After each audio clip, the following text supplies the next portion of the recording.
दोस्तों, सबसे पहले आप इस वीडियो को लाइक कर दीजिए क्योंकि बाद में आप लाइक करना भूल जाते हैं। तो प्लीज़ वीडियो को टक से लाइक करें।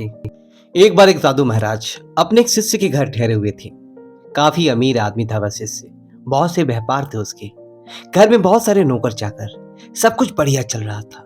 साधु महाराज अक्सर एक बार कुछ दिनों के लिए अपने उस शिष्य के घर आकर ठहरते थे। क्योंकि वह शिष्य जिस नगर में रहता था, उस नगर में उस साधु महाराज की इष्ट देव का एक भव्य मंदिर था, जहां पर साधु महाराज हर साल दर्शन करने और घूमने के उद्देश्य से आते थे। इसलिए वह जब भी मंदिर दर्शन करने आती तो उस शहर में रहने वाले अपने शिष्य के घर कुछ दिनों के लिए जरूर रुकते। इससे पहले साधु महाराज जब भी उस शिष्य के घर आती तो उस शिष्य काफी उत्साहित और खुश दिखता था। लेकिन इस बार जब साधु महाराज उसके घर में रुके हुए थे तो उसने अनुभव किया कि शिष्य आजकल काफी परेशान और चिंता में रहता है। साधु महाराज इस शिष्य की पत्नी से पूछा, क्या बात है? आजकल तुम्हारे पत्नी काफी चिंता में रहती है। पत्नी ने कहा, हाँ, वो आजकल चिंता में रहती है क्योंकि उन्हें व्यापार में 5 लाख का फायदा हुआ। साधु महाराज कहा, इसमें चिंता की क्या बात है? ये तो खुशी की बात है भाई, 5 लाख का फायदा ही तो हुआ है, नुकसान थोड़ी ना हुआ है। यह सुन पत्नी मुस्कुराई और बोली, हाँ, लेकिन अगर आप उनसे उनकी चिंता का कारण पूछेंगे तो वह कहेंगे कि मैं इसलिए उदास हूं क्योंकि मुझे व्यापार में 5 लाख का नुकसान हुआ है। यह सुन साधु महाराज आश्चर्य में पड़ गए। उन्होंने कहा, यह क्या बात हुई? तुम तो पहेलियां बुझा रही हो। अभी कह रही थी कि 5 लाख का फायदा हुआ है, फिर कह रही हो कि 5 लाख का घाटा हुआ है। शिष्य की पत्नी ने हंसते हुए कहा, हाँ महाराज, मैं एकदम ठीक ही कह रही हूँ। मेरे पत्नी को एक साथ फायदा और नुकसान दोनों हुए हैं। साधु ने कहा, यह कैसे हो सकता है? पत्नी ने कहा, मेरे पति को 5 लाख का नुकसान हुआ है क्योंकि उन्हें उम्मीद थी कि व्यापार से उन्हें 10 लाख का फायदा होगा, लेकिन उसे 5 लाख का ही फायदा हुआ है। इसलिए वह आजकल ये सोचकर उदास रहते हैं कि उसे 5 लाख का नुकसान हो गया है। साधु महाराज को यह बात कुछ अजीब सी लगी। लेकिन जब शाम को ऐसी से साधु महाराज के पास बैठा हुआ था तो महाराज ने उससे उसकी चिंता का कारण पूछा। तो उसने कहा कि क्या बताओ गुरुजी, मुझे 5 लाख का नुकसान हो गया है। व्यापार में 10 लाख के फायदे की उम्मीद थी, लेकिन फायदा सिर्फ 5 लाख का ही हुआ। यह सुन साधु महाराज मन ही मन मुस्कुराए और सोचने लगे कि इस इंसान का ध्यान अपने 5 लाख के फायदे की तरफ नहीं है, बल्कि उस 5 लाख के नुकसान की तरफ है। जो 5 लाख सिर्फ इसकी उम्मीदें और आकांक्षाओं में थी, जो वास्तव में कभी थे ही नहीं। दोस्तों, सोचिए कि अगर उस इंसान को सिर्फ 5 लाख के फायदे की उम्मीद होती तो क्या वह दुखी होता? और अगर उसे सिर्फ 2 लाख के फायदे की उम्मीद होती और उसे 5 लाख का फायदा हो जाता तो वह तो खुशी के मारे झूम उठता।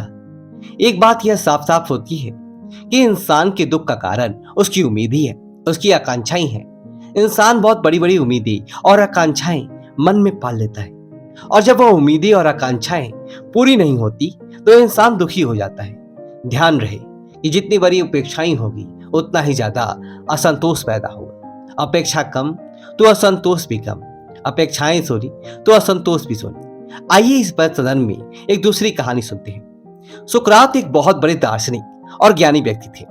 अक्सर दूर दूर से अपनी बहुत सारी समस्याएं लेकर सुकरात के पास आया करते थे। ऐसे एक दिन सुकरात सुबह सुबह अपने घर के बाहर बैठे हुए थे। तभी कुछ लोग उनके पास अपने कुछ प्रश्नों के उत्तर पूछने आए। सुकरात ने उन सभी को बैठने के लिए कहा और अपने पत्नी को उन सबके लिए चाय बना लाने के लिए आवाज दी। इसके बाद सुकरात उन सबके साथ बातचीत करने में मग्न हो गए। कुछ देर बाद पत्नी चाय बनाकर ली। पति ने पीछे से सुकरात को चाय ले जाने के लिए आवाज लगाई, लेकिन सुकरात नहीं सुने। पत्नी 2 बार 3 बार और बार आवाज लगाई, लेकिन सुकरात बातचीत में मग्न थे। इस बात पर पत्नी को सुकरात के ऊपर इतना गुस्सा आया कि उसने चाय से भरी केतली को सुकरात के सर के ऊपर खाली कर दिया। सुकरात का आधा चेहरा जल गया, लेकिन सुकरात अचानक से खड़े होकर आसमान की तरफ देखते हुए हाथ जोड़ने लगे। ये सब देखकर वहां आसपास से बैठे लोग उतर गए और सुकरात से पूछा, क्या हुआ? सुकरात ने कहा, कुछ नहीं, आधा चेहरा जलने से बच गया, इसलिए भगवान का शुक्रिया अदा कर रहा हूं। पूरा भी जल सकता था, लेकिन उसने बचा लिया। यहां सुकरात का ध्यान अपने आधे बचे हुए चेहरे पर। इसी को बोलते हैं सकारात्मक सोच, पॉजिटिव थिंकिंग। और जो भी आपके पास है, ये जो भी कुछ बचा हुआ है, उसके लिए शुक्रिया अदा करें, क्योंकि हो सकता था ये भी चला जाता। यहाँ सुकरात उस पहले कहानी वाले व्यक्ति से बिल्कुल अलग है, जहां एक और व्यक्ति उस बात को लेकर दुखी था जो उसके पास नहीं था, जो केवल उसके विचारों में था, उसकी उम्मीदों में था। वही दूसरी ओर सुकरात उस आधे चेहरे के लिए खुश है और भगवान को शुक्रिया अदा कर रहे हैं जो जलने से बच गया।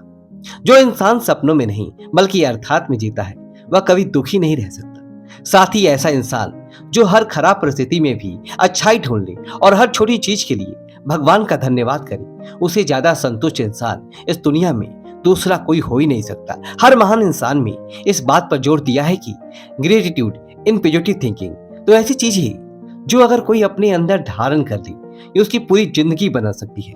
एटीट्यूड यदि आभार व्यक्त करने में बड़ी ताकत है। यह इंसान को अगर से शांति देती है।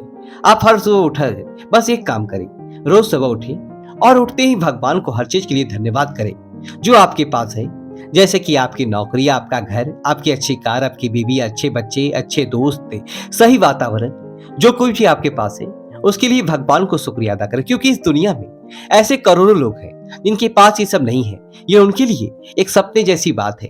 तो भगवान का शुक्रिया अदा करें कि आप उन करोड़ों लोगों में रहते हैं।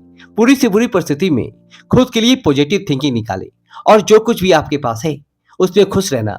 ये दो आदतें जिस इंसान के अंदर है वो उसे कोई दुखी नहीं कर सकता। आइए कहानी में आगे बढ़ते हैं। जुनैद नाम का एक फकीर अक्सर एक रास्ते से गुजरा करता था। एक दिन उसी रास्ते पर एक पत्थर से उसका पैर टकरा गया। पूरा पैर लहूलुहान हो गया, लेकिन जुनैद वहीं बैठकर हाथ जोड़कर ईश्वर का धन्यवाद करने लगा। कुछ मित्र भी जुनैद के साथ थे।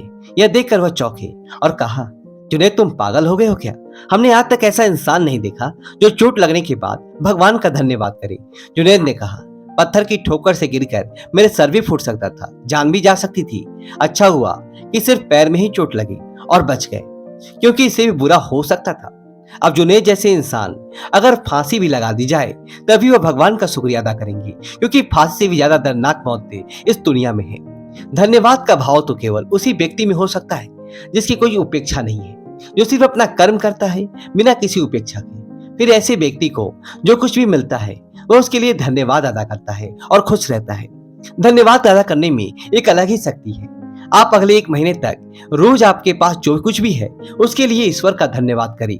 1 महीने के बाद आप पाएंगे कि आपके अंदर एक गजब की शांति और संतुष्टि नजर आएगी। दोस्तों, आपको वीडियो को लाइक करें और कमेंट बॉक्स में नमः शिवाय लिखकर हमारे चैनल सब्सक्राइब करें। धन्यवाद दोस्तों।